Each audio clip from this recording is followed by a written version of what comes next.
सुप्रभातम विद्यार्थियों।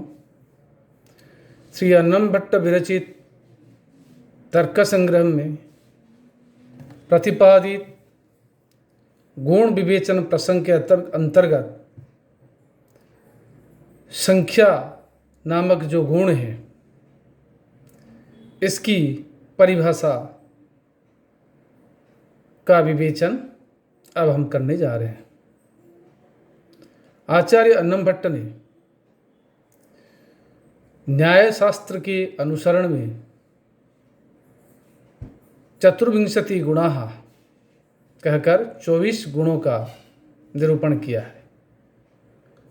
उसमें से इसके पूर्व हमने रूप, रस, गंध, स्पर्श, इस प्रकार 4 गुणों का विवेचन किया है। अब आज हम 5वां जो गुण है संख्या, इसका विवेचन कर रहे हैं। संख्यायाः किं तावत् लक्षणम् इति जिज्ञासायाम् उक्तम् अन्नम भट्टेन। संख्या का क्या लक्षण है, इस जिज्ञासा की परिपूर्ति में आचार्य अन्नम भट्ट ने कहा है, एकत्वादि व्यवहार हेतु संख्या। एकत्वादि व्यवहार हेतु, एकत्व आदि, आदि का मतलब द्वित्व, तृत्व, इस प्रकार जो व्यवहार है, उस व्यवहार का जो कारण है व जिसकी वजह से हम एकत्व, द्वित्व आदि का व्यवहार करते हैं, वो है संख्या। इसको प्रकारांतर से इस प्रकार कह सकते हैं कि एकत्वादि व्यवहार हेतुत्वे सति गुणत्वम संख्यात्वम। एकत्वादि व्यवहार हेतु व एकत्वादि व्यवहार का कारण होते हुए भी जो गुण कहलाता है, वो संख्या संख्या की संज्ञा को धारण करता है।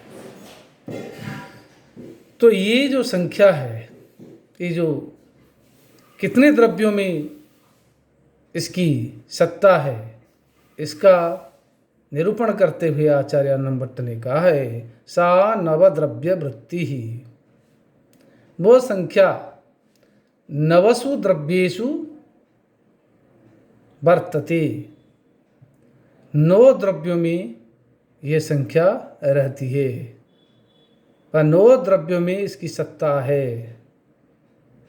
1, 2, 3, 4, एकम व एकः, 2, 3, 4, 5, इस प्रकार जो संख्या है, संख्या का जो अवस्थान है वो 9 द्रव्य में।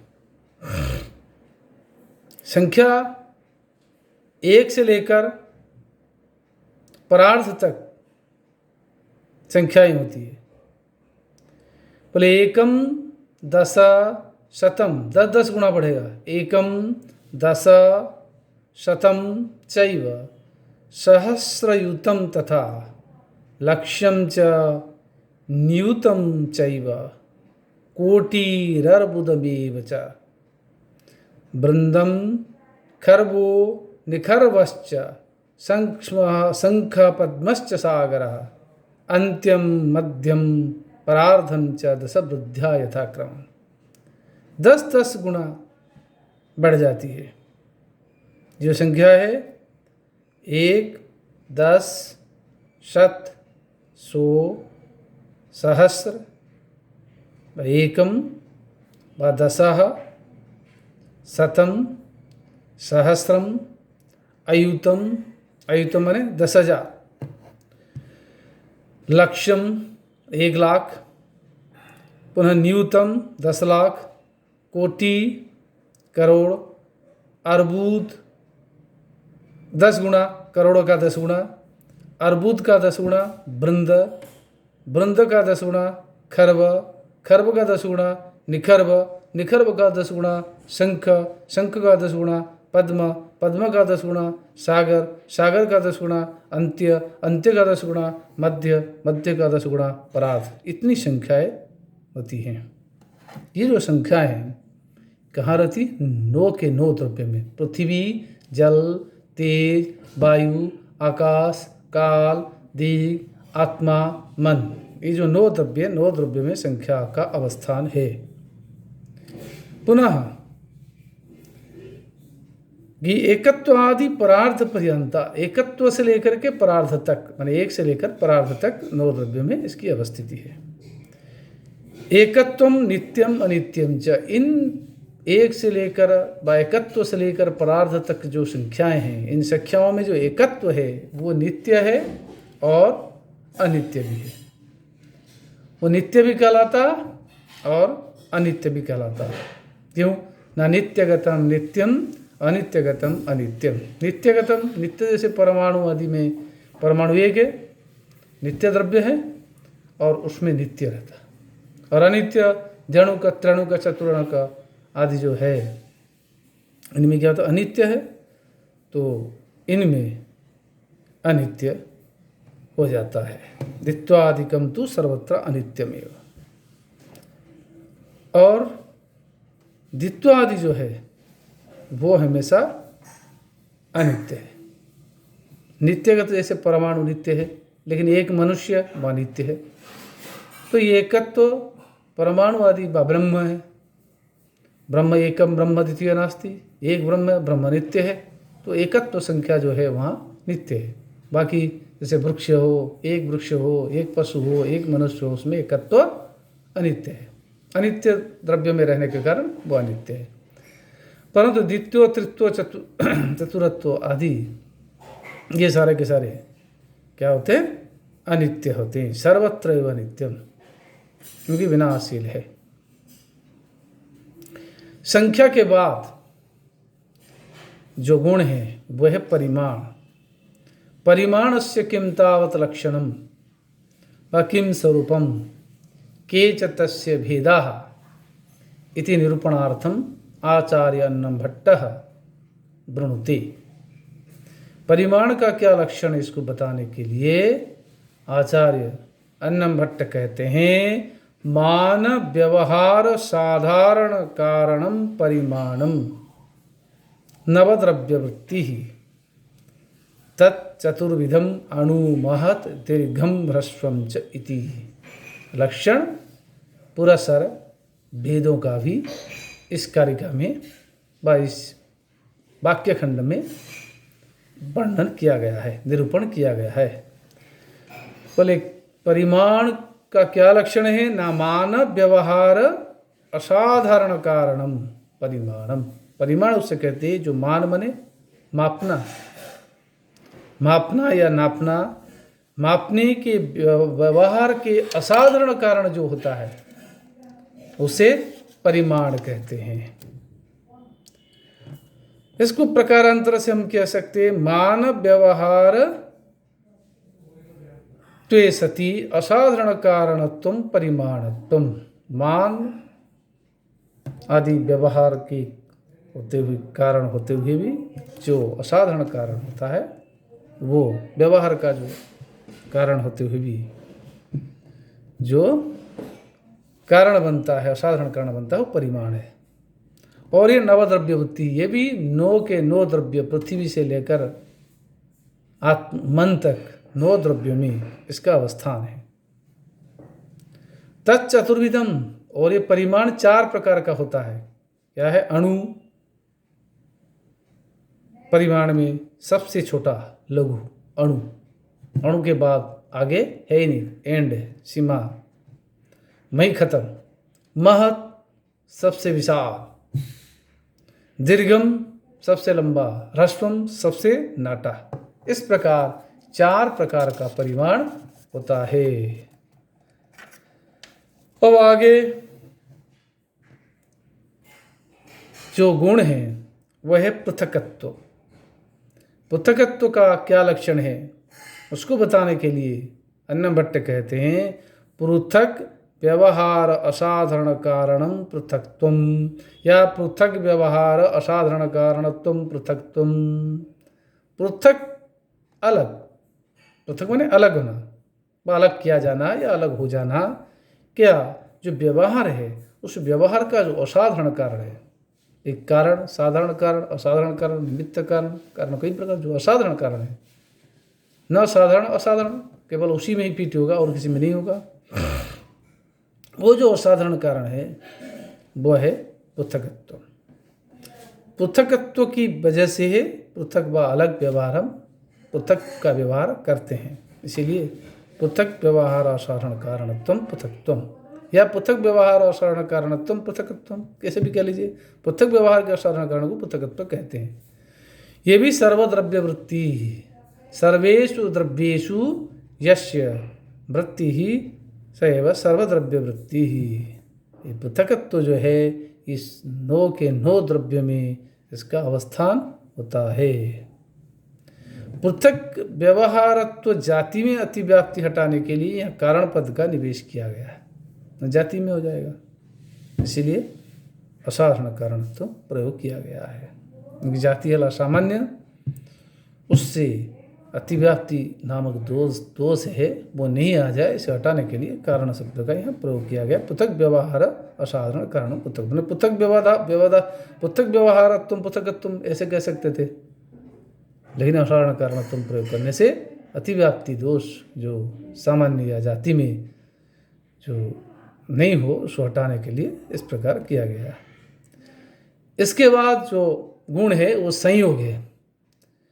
संयोगस्य किम लक्षणम, संयोग कस्तावत् संयोगाः, किम स्वरूपात्मकः संयोगाः। इसका विवेचन करने के लिए आचार्य अन्नभट्ट ने कहा है संयुक्त व्यवहार हेतु संयोगाः व संयुक्त व्यवहार हेतुत्वे सति गुणत्वम संयोगत्वम। संयुक्त व्यवहार का कारण होकर भी जो गुण कहलाता है वो संयोग है। संयुक्त व्यवहार ये इससे मिला हुआ है, भाई ये इससे संयुक्त है, तो ये जो संयुक्त व्यवहार, संयुक्त परिवार, संयुक्त द्रव्य है, ये संयुक्त पुस्तक है, संयुक्त ये दो कोई भी पदार्थ ले लो, तो इस व्यवहार का जो कारण है वो संयोग है। संयोग की वजह से हम संयुक्त करते हैं। ये इससे मिला हुआ, हमके चावल से दूध के साथ पानी मिला हुआ है, या चावल के साथ तिल मिला हुआ है, तो ये जो संयोग नामक जो गुण है तो उसका जो कारण है वो संयुक्त व्यवहार है। संयुक्त व्यवहार जिसका कारण बनता है वो संयोग है। और सर्वद्रव्य वृत्ति ही सर्वेषु द्रव्येषु अस्य संयोगस्य अवस्थानम, सभी द्रव्यों में इस संयोग का अवस्थान होता है, सभी द्रव्यों में इसकी सत्ता होती है। तो संयोग लक्षण के बाद अब आ जाते विभाग। पृथकत्व और विभाग में थोड़ा सा अंतर है। पृथकत्व एक से एक अलग होना, और विभाग जो है संयोग का विनाश होना, मिला हुआ। संयोग माने एक दूसरे से जुड़ा हुआ है वो अलग होना। पृथकत्व एक से एक को अलग करना, मिला हुए की बात नहीं है। अगर जुड़े हुए दो चीज उसको अलग करना विभाग है। संयोग का विपरीत विभाग। पृथकत्व संयोग का विपरीत नहीं है, विलोम नहीं है। तो विभागस्य किम लक्षणम, न संयोगनाशकः गुणः विभागः वा संयोगनाशकत्वे सति गुणत्वं विभागत्वं। संयोग को नाश करने वाला, संयोग को नष्ट करने वाला जो गुण है वो विभाग कहलाता है। सो विभागः सर्वद्रव्य वृत्ति ही, वही है विभाग सभी द्रव्यों में, पृथ्वी से लेकर मन तक सभी द्रव्यों में इसका अवस्थान है, वही ये रहता है। कोई खास नहीं है ये सब। आगे जो विशेष आएगा ये गुण प्रकरण, थोड़ा ऐसे ही हम आगे बढ़ते हैं। इसके बाद परत्वापरत्व नामक जो दो गुण हैं तो उनका लक्षण और भेद निरूपण करते हुए कहते हैं परत्वापरत्वयोः सलक्षणः भेदः परापर व्यवहार असाधारण कारणे परत्वापरत्वे। पर व्यवहार असाधारण कारणत्वं परत्वं और अपर व्यवहार असाधारण कारणत्वं अपरत्वं। पर व्यवहार के असाधारण कारण को परत्व कहते हैं और अपर व्यवहार के असाधारण कारण को अपरत्व कहते हैं। और ये पृथ्वी आदि चतुष्टय मनोवृत्ति नहीं, ये 9 द्रव्यों में नहीं रहता, 5 द्रव्यों में, 4 द्रव्यों में नहीं रहता। परत्व अपरत्व 4 द्रव्यों को छोड़कर सिर्फ 5 द्रव्यों में रहते हैं। पृथ्वी आदि चतुष्टय और मनोवृत्ति नहीं। पृथ्वी आदि पृथ्वी, जल, तेज, वायु, पृथ्वी, जल, तेज, वायु, फिर मन।